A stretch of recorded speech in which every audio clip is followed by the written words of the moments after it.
Сайн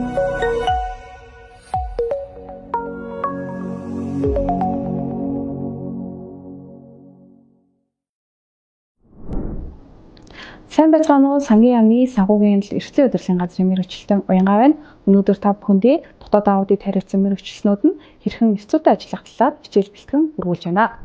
Ёс зүйн эртний грекийн эдос буюу хамтран амьдрах, оршин амьдрах, газар гэсэн утгатай бөгөөд хөгжлийнхээ явцад ёс заншил, сэтгэлийн ихэнх маяг, хүн чанар, үнэт зүйлс утгатай болж тэдгээрийн шин чанарыг илэрхийлэх босод байна. Ёс зүй бол тухайн орны ард түмний зан заншил, харилцаанд бичигдээгүй хууль маягтайгаар тогтсон хариуцлагын хэн хэмжээ бөгөөд хүний бие авч явах байдлын мөн чанарыг судлах онол юм.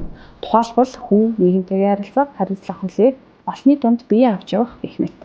Дотоод аудитын институтын дүрмэн дотоод аудитын мэргэжилт ёс суртахууны соёлыг төлөвшүүлэх зорилготой дотоод аудитын мэргэжлийн хувьд шаардлагатай тохиромжтой бөгөөд энэ түүний засаглал эрсдэл удирдлагын хэмжээний талаар бодит баталгаажуулалтад итгэх итгэлд суурилдаг.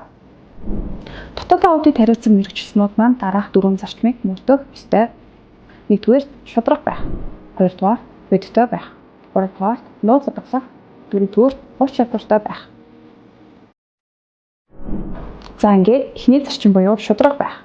Нэгдүгээр ажлаа шударга бичээгүй хариуцлагатай гүйцэтгэх. Хоёрдугаар хууль дүрмийг хуулиар болон мэргэжлийн түвшинд шаардсан мэдээллийг дэлгэх. Гуравдугаар альва хууль бус үйл ажиллагаанд мэдсэн хатлаа оролцох буюу дотоод аудитын мэргэжил байгууллагын нэр хүндэд хашлах үйлдэлд холбогдож болохгүй. Дөрөвдүгээрт байгууллагын хууль ёсны болон ёс зүйн үнэт зорилтуудыг хүндэтгэн хувь нэмэр оруулах. Гуравдугаар зарчим буюу нууц удаглах.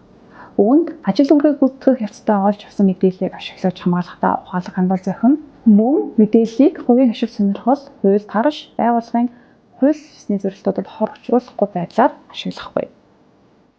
За ингээд дөрөвдүгээр зарчим буюу ур чадвартай байх. Шаардлагатай мэдлэг ур чадвар туршлагыг эзэмсэн үйлчлэгэнд багцгоорлсон дотоод аудитын мэргэжлийн практикийн олон улсын стандартын дагуу дотоод аудитын үйлчлэгээ үзүүлнэ. Өөрсдийн мэдлэг чадвар үйлчлэгээний үр нөлөө чанарыг тасалдахгүй сайжруулах зэрэг нь ур чадвартай байх зарчмуудтай хамаардаг байна. За ингээд өнөөдрийн хичээл маань үүгээр дуслаа. Анхаарал хандуулсан явдалд баярлалаа. Дараагийн хичээлдээ идэвхтэй оролцоорой.